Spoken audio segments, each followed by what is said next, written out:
All right, on Extra Mile tonight, we are talking to the Chief of Defense Forces, General Robert Kariuki Kibochi, who is with us, and we'll be talking about the Kenya Defense Forces as well as his personal journey through the ranks of the military. First of all, Generali, karibu sana. Asante. I allow you probably to say hi to the viewers of KBC before we begin.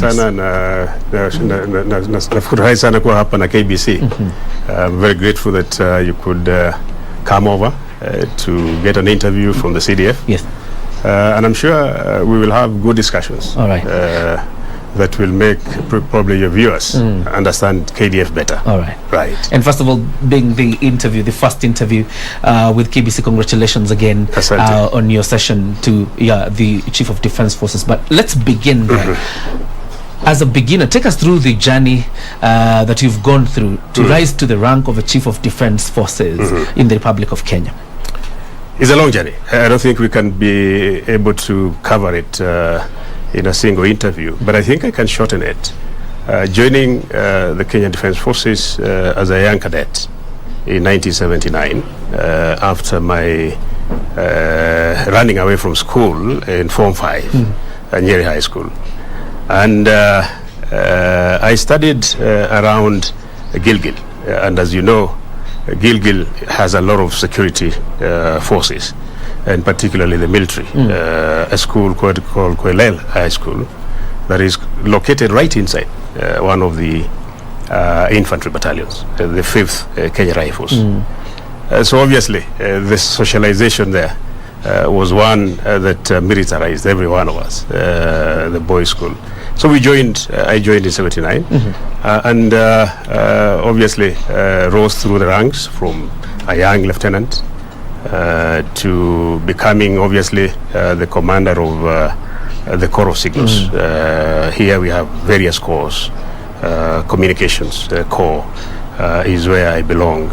So I served there as a commander, and then obviously rising through the ranks and getting to the rank of brigadier, coming here, working for General Karangi as a chief strategist and policy here for close to 3 years. And later on, I rose to the rank of Major General and became his assistant, Chief of Defense Forces, in charge of operations, plans, doctrine and training. And that is at the time that we were getting into Somalia. So obviously I was responsible for operations, planning, and also ensuring that we are getting things right for him. Having done that, as you know, I also became the Army Commander after Elade, as you said, in 2015 we had the incident. Then 2016 I became the commander of the army, where I did a 2-year stint as a commander. And later on, moving forward, I became the vice chief of defense forces, serving under General Mwadede. And last year, I came to this position, and that's where we are, in a very, very summarized way. You talk about dropping out in Form 5, and I'm here thinking it is a well-known fact that the general is not dropping out, running away. Running away in Form 5. Exactly. It is a well-known fact that the general is a well-educated and trained person. Yes. Give us the nexus between rank. The nexus between rank. I think what happened obviously is that after I joined the communications corps, is an information system core that provides communications and all communication systems and assets to the entire force. I got a scholarship to study in the UK, and I did a telecoms engineering program, a diploma course there. And then coming back on promotion to captain, I headed to India to do a degree in engineering, communications engineering. And obviously with that degree I was able to propel myself to do a master's program in the UK, University of Sunderland, in information systems. Now having gotten to the level of a full colonel, I realized that I needed to move away from purely being an engineer. And when I got a chance to study at the National Defense College, I enrolled for a master's degree in international studies with the University of Nairobi. And obviously that became an area of interest for me because immediately completing this National Defense College, I got appointed by then General Kianga to head an institution that was upcoming, the International Peace Support Training Center based in Karen. Yeah. And I got very interested in issues of conflict management. So later in life, when I was now a brigadier here, I enrolled for a PhD program, which I'm almost just completing. All right. And I'm looking at the role of conflict management, particularly by the collective security institutions within the Horn of Africa. And that's where we are, Kibochi the soldier and Kibochi the scholar. All right. Right. Thank you very much. Yeah. Let's get into the operations of the military and talk about the involvement of the military in what people call civilian duties. You're talking about the Nairobi Metropolitan Services. Right. You're talking about the Kenya Meat Commission. Yeah. First of all, why is the military involved in civilian work? I think this is a question that has been coming up in many quarters, and I think it's important that you've asked it so that I can be able to elaborate why. First, and I think it's important to underscore that security and development are very much intricately related. And in fact, I think they are two sides of the same coin. Security can never flourish without development. Neither can you have development without security. There is a sense as well that if you read Article 241 of the Constitution, the article provides for the mandates of the Kenya Defense Forces, the Constitution, the 2010 Constitution. And it provides three parts under that particular article. The first part is that the Defense Forces is responsible for the defense and protection of the sovereignty and territorial integrity of the country. And that is the reason we exist, to defend and protect the sovereignty and territorial integrity of the country. But it goes further to say, under Part B of that particular article, that we shall assist and cooperate with other government authorities in areas that the government would want us to undertake.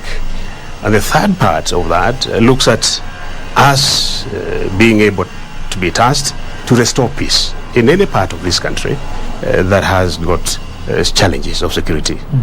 Now, this Part B, which talks about shall assist and cooperate, provides us with a legal framework around which we can be able to work with other government agencies. For example, working with the Kenya Railways, for example, to restore the railway line from Nairobi here to Nanyuki, is part of that, is assisting the Kenya Railways to be able to actualize what they're supposed to do. Now, the issue is that the Kenya Defense Forces inherently has a huge reservoir of expertise across the entire spectrum, whether you're talking about engineering, whether you're talking about medical, marine engineering. And this is a resource that has been developed by the taxpayer like yourself. And therefore, there is a sense, therefore, that if this resource is available, why shouldn't it be used to develop activities that will benefit the Kenyan people? Now, this is exactly what has happened with us joining into the Kenya Meat Commission. Kenya Meat Commission is an area that probably somebody would say, what does the military got to do with the meat? But remember, what is happening out there is that the Kenya Meat Commission is not operating because the equipments are down. The management principles and processes are down. And therefore, when we got asked to do this job, we just brought a team of engineers, veterinary doctors that we have around here. We got a team of IT personnel to go and develop systems and processes for them. And within time, we were able to take it off the ground. Today, if you ask farmers who bring cattle, who used to bring cattle to the Kenya Meat Commission, they will tell you they've never been happy, because on bringing their cattle at the site, they get to see how much the cattle weighs and how much they're supposed to be paid. And the farmer just goes home. Within 72 hours, he gets his money. That is what is happening now. That's what happened now. All right. Today, we are very happy as a security sector, because all the meat and meat products that we are taking is coming from KMC. And this is itself very, very, very important, because when you think about warfare and the need to securitize certain products, because anyone could use a meat product to contaminate the entire force. Now we are very, very, very sure that what is coming into our messes for the soldiers, whether you're talking about soldiers here, whether you're talking about the police at Kiganjo who are training, whether you're talking about the prisons officers, this is something we can trace to the Kenya Meat Commission. And I think even those that have worked there before, and because they're still there, are very happy about this. They can see something is working, something that has been dead for so many years. So that's the reason why we see ourselves being a part of the society. The military is part of the society, and therefore it should be utilized to support the people that we're supposed to defend. It is important that I ask, because when we look at the results from, probably the Nairobi Metropolitan Services, the Kenya Meat Commission, even the rehabilitation, of the railway and the port, there are visible results, that are coming out of these processes. What is this that the military impacts in the character of the people you're engaging, that ensures that we have such results coming out from, minimal resources? Because if you compare the budget that would be used probably to even repair vehicles in Nairobi Metropolitan Services, you can't compare the repairs then and the repairs being done under NMS. Absolutely. And I think it's important, because when the Kenya Navy engineers were tasked to refurbish the MV Uhuru, MV Uhuru is a wagon ferry that was built in the 1950s. It's been down for close to over 20 years. They spent only 50 million shillings to revive it, while contractors were asking for 1.5 billion shillings. Now, the reason, in my view, is grounded on four areas. One is the whole question of discipline. And I think what ails most of the institutions that we have is lack of discipline, because discipline instills confidence in people. It instills a sense of belonging. And so that if you're managing a facility, you're managing it, first of all, not because of your own personal interest, but looking at the bigger good, the larger good of the country. And I think that is an area, to me, that separates and puts apart Kenya Defence Forces from other institutions. Because discipline is instilled right when you join, either as a recruit or a cadet officer. And that is the Bible that you take with you from that time to the time you leave the service. You cannot move away from that, because the challenge with that is that if you get away from discipline, then there's no way you can run a system of this nature. This is a system that works in teams. You start with a section, you come to a platoon, you come to a company, all the way to brigades, to formations. Now, if you don't have discipline amongst the people, then it becomes a challenge to actualize any mission. Secondly is integrity. And I think integrity is also something that is lacking to a large extent. And one of the challenges of lack of integrity in these institutions informs the way the management of resources is undertaken. the lack of trust, amongst the people that you work with. Because if you have integrity, you develop trust.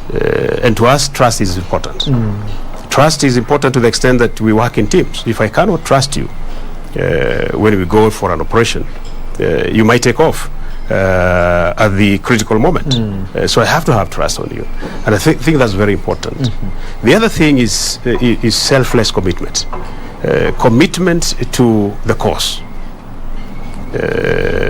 And selfless commitment is what has bound militaries that succeed. Because then you commit to a process that will not benefit you as an individual, but will benefit the larger good. And I think, to me, that is something that is critical. The fourth one, and I think most important, is the whole question of professionalism. Professionalism is a critical pillar here in the military, because you cannot be able to develop an institution if you don't develop the people on a regular basis. Therefore, training and education in the military is something that we take very, very seriously, because the environment changes all the time. And if you don't keep up with the changes that are taking place in the environment, whether you're talking about technology, whether you're talking about doctrine in war fighting, if you don't train and be ahead of the curve of the changes, then you lag behind. And I think we have perfected in those four areas. And those are the values, in my view, that have allowed us to do what we do, because when we get a task from the Commander-in-Chief, and he says to us, I want you to turn around KMC in the next 6 months. Now, that is not something you negotiate with. You have to do it within that period of time. All you need to do is to get the resources. We turned around KMC with a budget of 650 million shillings. There's a time they had been given 1.5 billion and they couldn't do it. And today, I don't know whether you've been there, you should go there and get... to the one on Landis. Landis, I want you to go to the river. At the river, yes. And look at that facility and ask yourselves, really, if you had been there 2 years ago, it's a completely different world, which I think those four areas that I'm talking about are critical. All right. Yeah. It's very important, because you talk about the ills that affect our public service. Right. When it comes to these four disciplines, these areas that you've talked about, typically, what if a serviceman or a person you have entrusted with that job and is in the military mismanages public affairs? What is their fate? Right. And I think that's, again, another area that is important, because we have had instances where some of our own have mismanaged. And we have a very clear process of dealing with those kind of behaviors. The Kenya Defence Forces Act 2012 is very clear. If you steal from the public coffers, you go through a court-martial. You have no chance. Because we have two ways of dealing with miscreant behaviors. One, you either go through the summary trial. A summary trial, you appear before your commanding officer or any other person who is senior, or you go through a court-martial. And court-martial, for sure, will take you to jail. And a number of them have been taken to jail. So this in itself is a deterrent for anybody wanting to get into that kind of... it will not involve the EACC, it will not involve the No, it will not involve EACC. It will involve our own people. Our own military police will investigate. Our own lawyers will prosecute the case. We'll just get a judge, advocate from the Chief Justice. Like now we have 4 cases that are starting on Friday of soldiers who misbehaved in the recruitment process. And they're now going to court-martial. And for sure, they will end up in jail because the offense is very clearly investigated and properly prosecuted. And that is in itself very important, so that you are able to bring everybody online. Whether it's the CDF, the CDF can go to court-martial if I make a blunder. Nobody is immune to this, and that is what really ensures that we enforce discipline, we enforce integrity, and we enforce self-commitment. All right. Yeah. It's important to talk about probably those soldiers that will be court-martialed because of misbehaving during the recruitment process. Yes. Because every time you talk about the Kenya Defence Forces to the public, they always refer to the recruitment process, how it went. Right.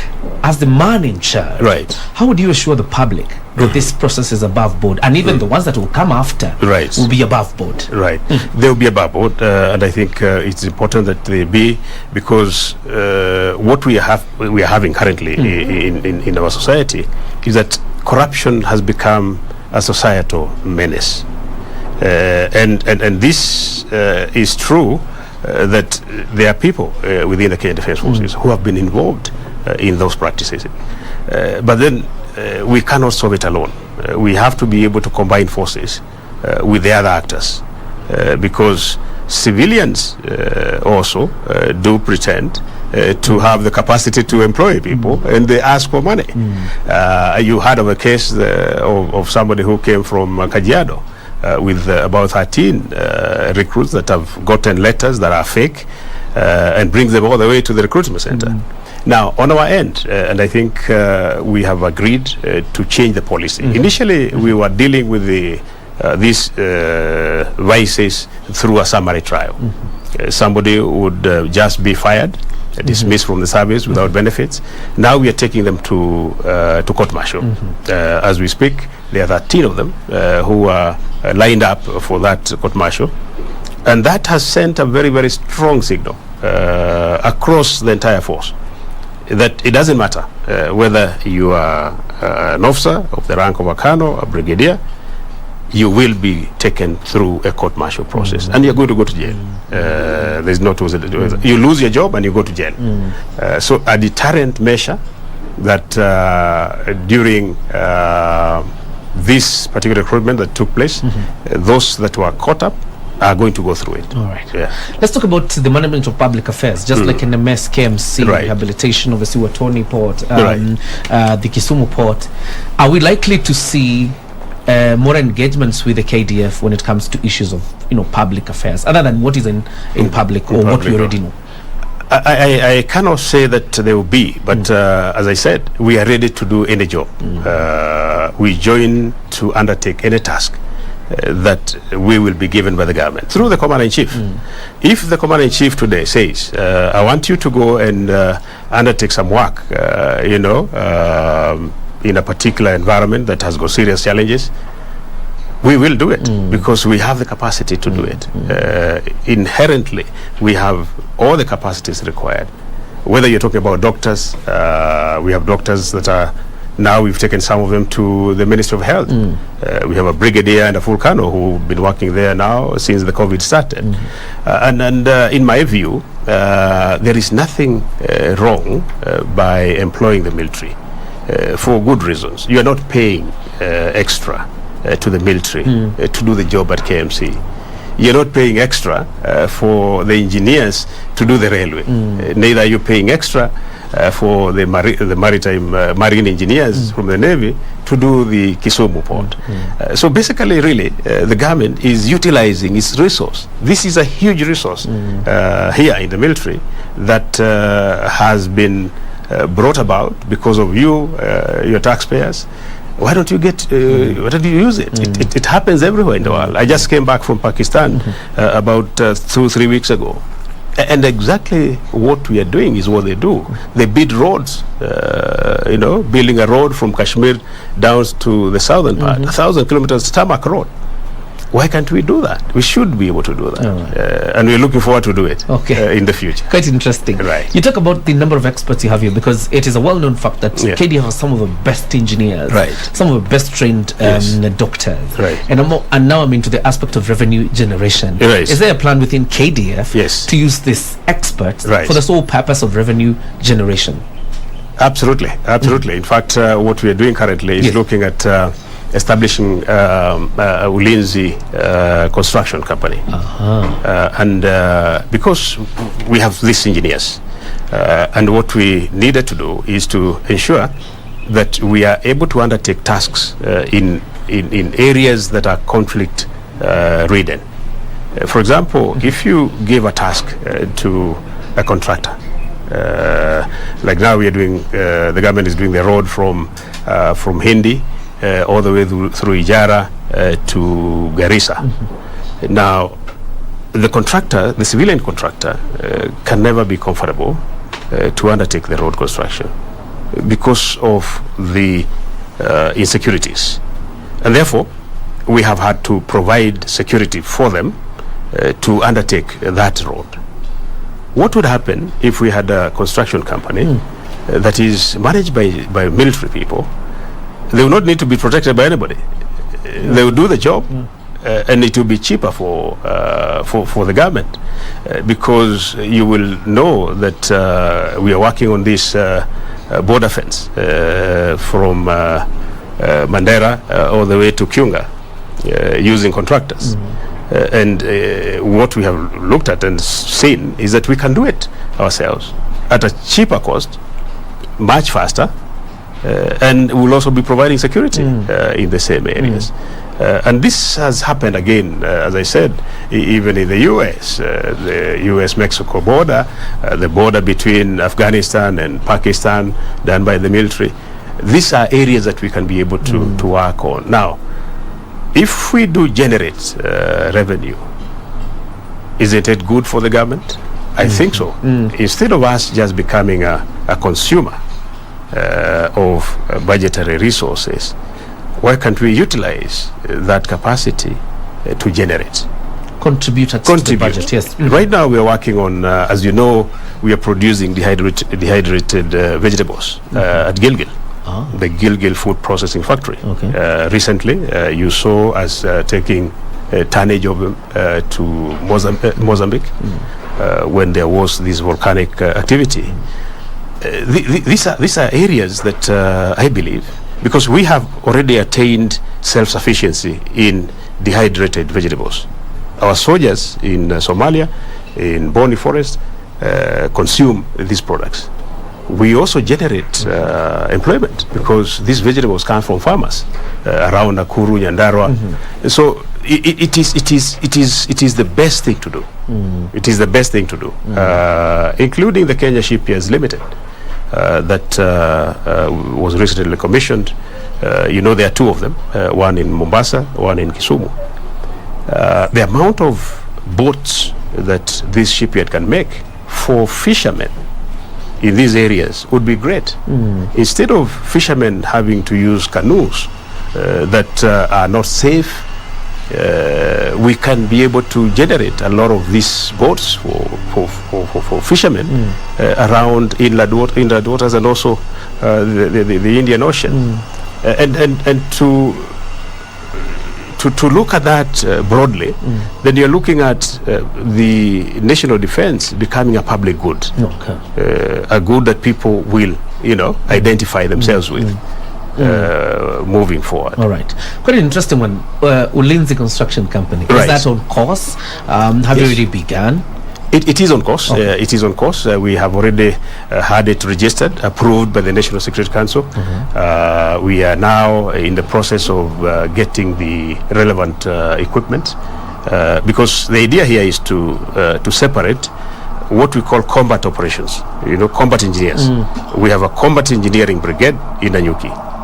What does it do? It does provide combat engineering support to the fighting force, opening up roads, bridges, digging water, in the bushes there, and we have this construction mainly focusing on horizontal constructions and vertical buildings, and the idea is also to make use of the National Youth Service. As you know, the law provides that the National Youth Service is our reserve. The National Youth Service is meant to be the reserve. Today, if we went to war and we wanted to generate more soldiers, we would go to the National Youth Service to be able to get the youth to be able to undertake training for them to go to the front. So we think very seriously that making use of these young people will also create employment for them. Because today, when the National Youth Service graduates commission from Gilgil, they have nowhere to go. So we need to create avenues for them to be absorbed within this kind of infrastructure that we are creating. Yeah. I think generally the public sees the military generally from the aspect of combat. Yes. The people we send to war, the people who defend the territorial integrity of our country. So how would you respond to those who are saying the government is slowly militarizing public service? I think they are off the mark. Okay. They are off the mark to the extent that if you think at it from a very broad perspective, there is nothing to militarize. For example, look at NMS, where General Badi is, and he's been there, and he's done a great job. He's been able to fall back on us, the military instrument, to support him in areas that he has had serious challenges. For example, they never had any vehicles there that were running. We use our Kenya Army electrical and mechanical engineers in Kahawa to go out there in their workshops, turn it around, and we were able to come up with over 200 vehicles for him. Now, is that good for the Nairobian, or is it bad? It's good. I think it's good. And the idea really is to also transform the culture, the working culture, the ethics of the people that we are working with. And I believe, in my view, looking at what is happening at KMC, the civilians there were very apprehensive when we came in, because they thought we were coming there with orders, we are coming there to beat up people. No, we are not. We are coming there to be able to get them to learn that you can actually become much better. Yeah. And I see a situation whereby once you have transformed that culture, it is very easy for that culture to be adopted into the future. If you look at most of the companies in the Western world, in the US, military officers who are either retired are the ones who lead them, and for good reason, because the culture and the work culture and the work ethics in the military is very particular. We come to work at 6 in the morning. We have to work, not hang a coat and go. You have to be here and work and put in as much time as you can to be able to deliver effects. So I think that is what we are trying to do. There is a sense that a number of Kenyans are very happy with what is happening. But there are those who are hell-bent on continuing in the bad ways, who would want to use this militarization as an excuse for the military not to deliver. All right. Let's talk about the pride of Kenya Defence Forces. We have a first, Major General, a lady in Kenya, and of course the number of lady officers that you promoted to the level of brigadier. Right. Is there any other country in the Commonwealth that has, such honors, in the sense that we have the first Major General, a lady? Right. Yeah. No, they are there. They are there in the Commonwealth, in a number of countries within the Commonwealth. They are lady Major Generals. And yes, we were lucky to be also in that pack. I know, for example, in Australia, there is a lady general who was commanding forces in Lebanon. UK, they're there. South Africa, particularly in these specialized fields like medical, they're there.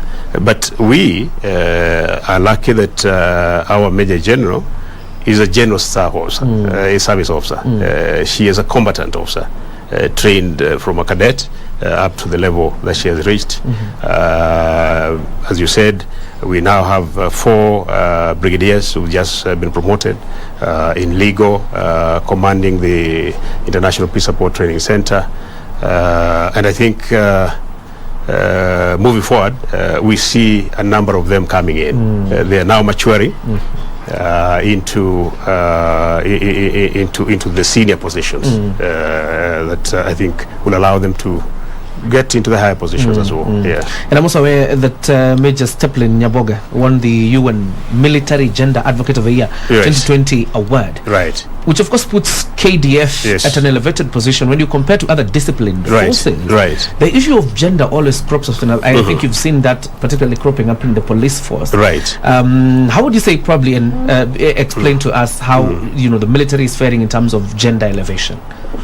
I think gender elevation has been taken very, very positively within the military, and for good reason. We have a number of areas that various gender can work. For example, the male gender in the military is highly combatant, and these are the people that you want to go to Somalia for good reason. But there are other supportive areas that the female gender can be very useful.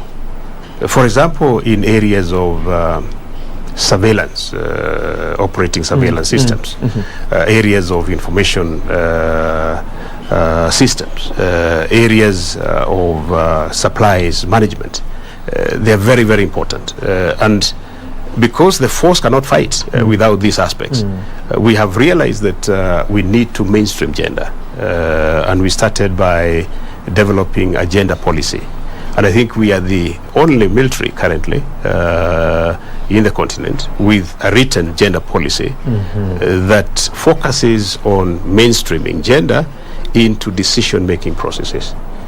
So Nyaboge has done a good job, and by the way, she's from my corps. She's a signaller, so I'm very, very proud of her. The other issue is that you must be aware of the UN Resolution 1325 of the year 2000 that requires that gender mainstreaming be done across all sectors. So her working in the UN and ensuring that she became the top has put us also in a very good position, because we have the gender policy. We are mainstreaming gender, as you see the ladies that we are bringing into the force.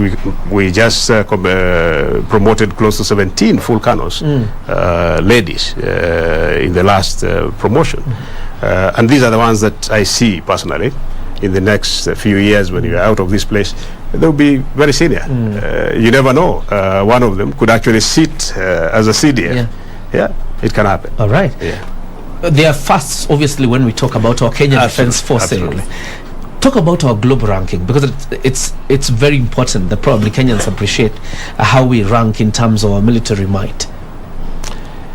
I think ranking, in my view, from a military perspective, is something that you cannot be able to quantify, especially from a military point of view, because then you need criteria.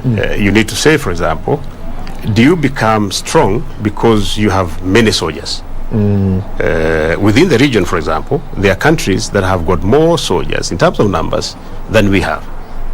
Does that make us weak? I don't think so, because we use force multipliers.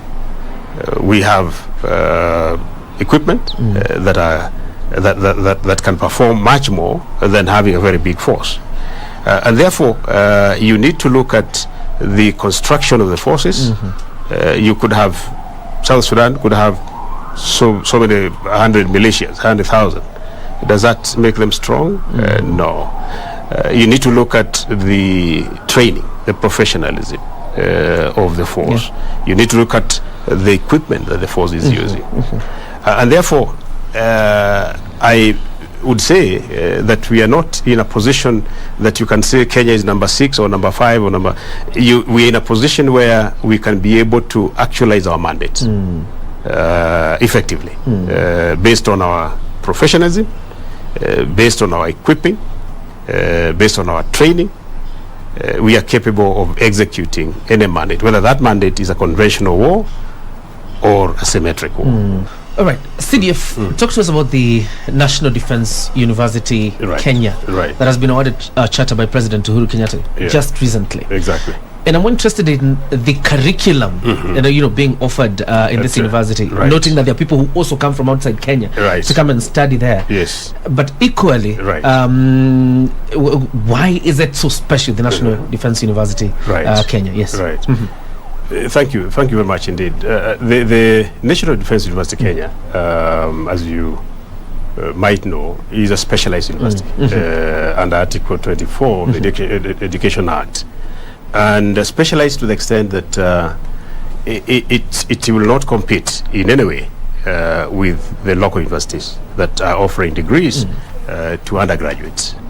The university also will not admit students who have completed O levels directly. Okay. Unless you're coming in as a cadet.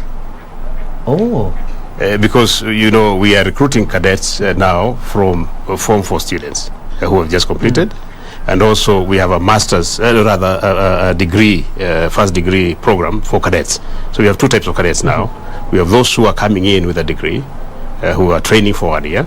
Then you have these youngsters who are coming from O levels, who will do 3 years. Now, it is therefore a very specialized university on that sense. On the other sense, it is going to offer specialized programs focusing on defense and national security. The National Defense College that has been around here for over 10 years would be one of the constituent colleges as a constituent college of that university, offering a master's degree and PhDs in national security and strategy. And then you have a defense staff college also in Karen that has been offering a program on postgraduate studies in defense and strategy from Nairobi University. Now the university will be offering that to our officers and those who come from other countries. And also in future we might want to be admitting also journalists like yourself to come and train and focus on those areas of national security and strategy. We will also have a bachelor's degree, 2 bachelor's degree offering colleges. One is the one at the Kenya Military Academy that I'm saying trains cadets who are coming in from O levels and those who are coming in from universities. And we'll be offering from this university a bachelor's degree, Bachelor of Science degree in defense and security studies, a bachelor's degree. Then we have a Defense Forces Technical College that is in Embakasi, which is going to be offering a number of courses on diverse areas: aeronautical engineering, information systems, civil, mechanical. All of them will be offered from there. You must be aware also that we are establishing a level 6 hospital at Kabete, where we are going to have a college, a military college of medicine, again offering medical related degrees. And these are people who will be coming in from within this country who are practitioners themselves, or from outside the country and who are practitioners. So it doesn't therefore conflict with the local universities. So we therefore, for example, when I got my master's, I got a master's in international studies from Nairobi University. Anybody now from next year, when we start the program next year, will be getting the degree through the National Defense University, where the president and the commander-in-chief is the chancellor. The vice chancellor has just been named, Lieutenant General Mwangi, and I happen to be the chair of the council of the university as the CDF. Right. All right. Where's the farthest in terms of the other officers who come from outside other countries to come train to the National Defense College and the people who will come to the National Defense University Kenya? Yes. Where's the farthest? In terms of studies? Yeah, in terms of where these soldiers have traveled from to come. They go from very far. Right now we have, as we speak today, we have students from Pakistan. We have German students who are officers who are there, from India. We were expecting one from Britain, not for the COVID. We also send our students there. Right now, when I came from Pakistan, I got slots for officers who are now leaving to go to that university. The Colonel here is just leaving in the next few days to the UK to what they call the Royal College of Defence Studies, which brings together not just military but civilians from across government and also from industry, people who work in industry. And that's where the meeting of minds, takes place at the strategic level. All right. Let's talk about the Operation Lindsey in Somalia. How are we doing so far? We are doing okay, I have to say, because as you know, we've been around there for 10 years, end of this year, after 2011 when we got in. And 20 years has been a long time. We have achieved tremendous successes. Successes, one, in degrading the threat. Because the threat of Al-Shabaab, as you know, when we started this fighting, was quite a menace, even to us in the country. It was quite a menace. And therefore, the indicators are very clear that the threat has been degraded. Has it been eliminated? Absolutely not. There's still a lot of work to be done. And what has happened over that 10 years, the countries in AMISOM, Kenya being one of the 5 countries, have gotten to a point where they've done a good job. But we need to move from what we are currently doing to undertaking stabilization. Stabilization meaning we need to start having the Somali National Security Forces themselves taking the war that is remaining under the tutelage and mentorship of ourselves who are there.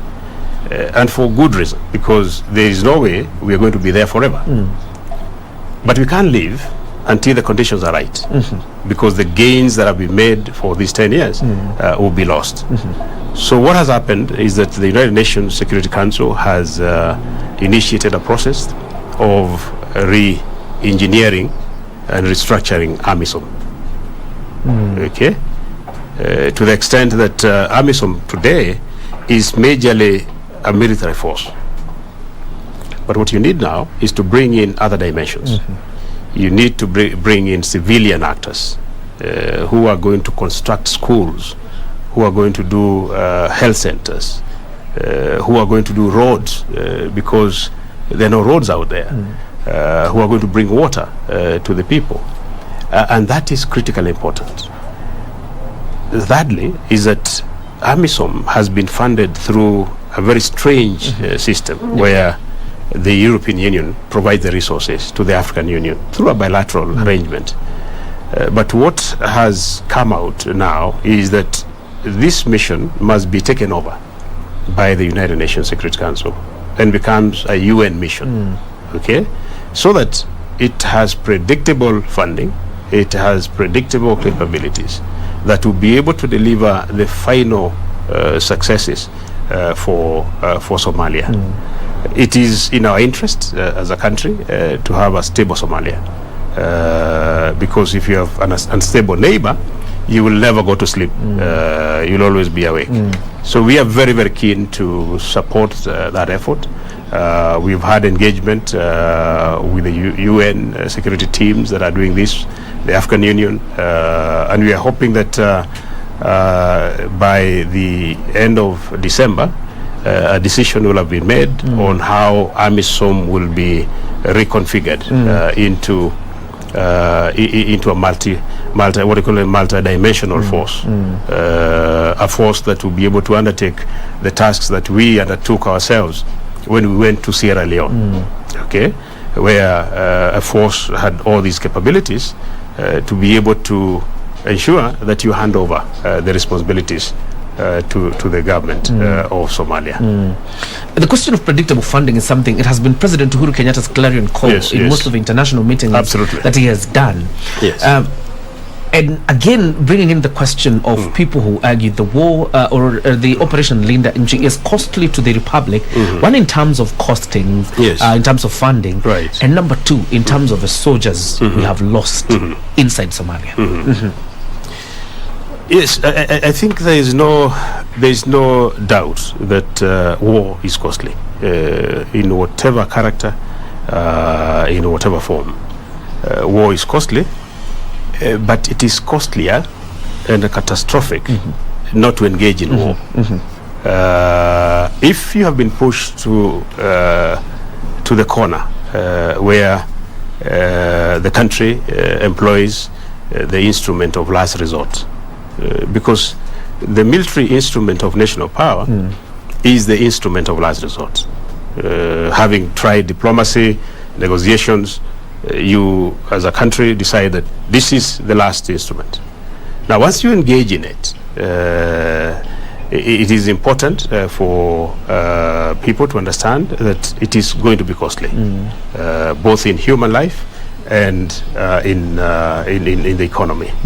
But it is costlier if you don't engage. For example, if we didn't have troops in Somalia, if we didn't have troops from Mandera to Kiunga, we will not be sleeping. Or they will find us here in Nairobi, isn't it? Nobody wants that. You want to fight them as far ahead as possible, so that you can let the country develop and continue, with what we do. And that is why I was saying that we have some of the finest soldiers in this KDF who undertake a lot of work in those areas to ensure that the country is not, peace is not disturbed. And I'm very, very personally very happy with the troops that I normally visit very often.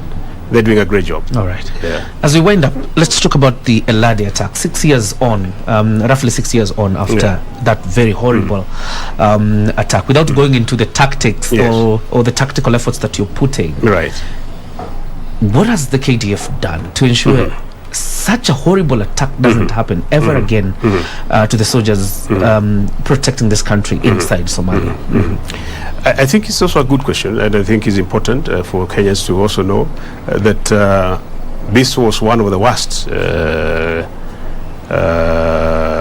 attack that we have suffered as a KDF, and we have had to relook at what could we have done better.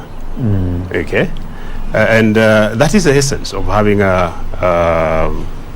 a force that is on a continuous learning curve. And what has happened is that the enemy has been mutating to the extent that when we go to Somalia,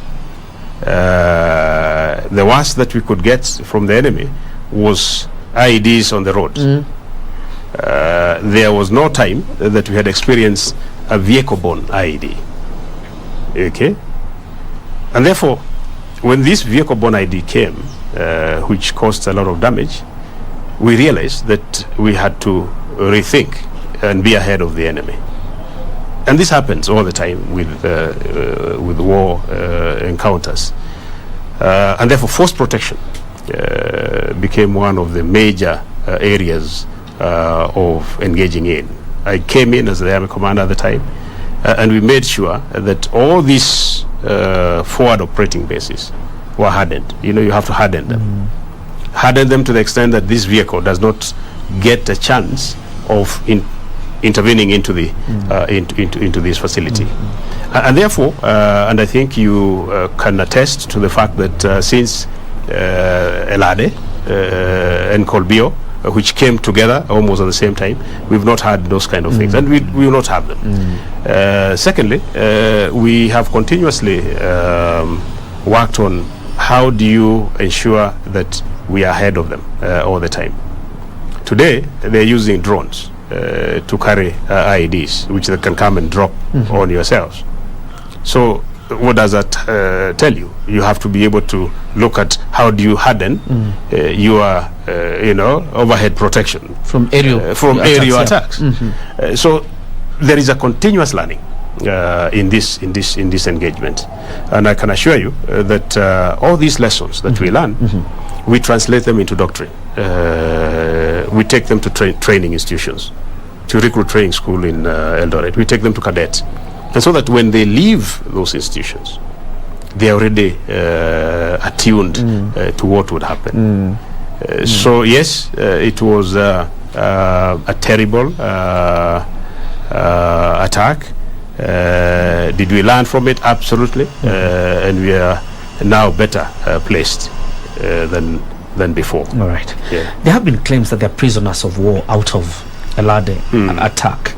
And I think you've seen one family in Trans Nzoia that is still talking about their kid that is still in Somalia as a prisoner of war. First of all, have you received such claims that they are prisoners of war after the Eldoret attack? And secondly, are there efforts to repatriate them back to the country? Yes. I think it's a good question you're asking, and we've had to see these social media events. But I think it's important for the people to understand that in war, what you have is missing in action. Because, for example, when the attack took place in Eldoret, in the manner that it did, what happens is that the cohesion of the force breaks, isn't it? Yeah. People break, they go different directions, and therefore within that melee you get people who will be missing in action. Either those people are dead, or they've been injured, okay, or they've been taken captive. And therefore you cannot be very sure to say that you have a prisoner of war. Okay. So what we've been doing ourselves is to ensure that we interact with the local people, okay, to try and get to understand whether we still have people in Somalia who have either died, because even if they're dead, we have the responsibility of getting them out and bringing them back. So we take this as propaganda, which really is intended to, one, demoralize the Kenyan people, and secondly, to also demoralize the fighting force. So yes, we have had instances where we have people missing in action. Okay, but are we doing something about it? Absolutely.